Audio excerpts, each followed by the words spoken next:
我对台语的热情，我承认我对台语真有热情。其实我嘛已经观察第一半，小可有岁头。即马人无咧称呼我小姐，拢是叫大姐啊啦。嘛有搁较侪人叫我师姐啦。过几冬啊，应该是阿婶，也是阿婆啦。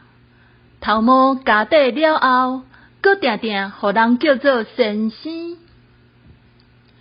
因为介意台语，我写过真侪台语诗，出过2本台语诗集。今日你的话腔，只有相思诗。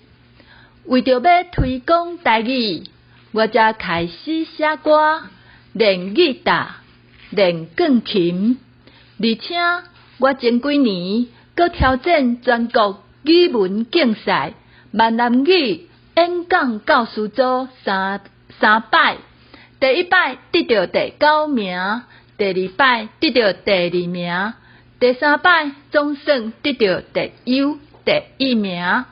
即阵我嘛当咧准备参加台语认证的检定，若是有时间，就会单唱较早的台语老歌分享。咱幼稚啊，做伙来尽一份力量，互台语会当流传落去。毋望各位朋友伫厝内一定爱甲囡仔讲台语哦。加入群组以后，就会当豆豆仔学，加减看。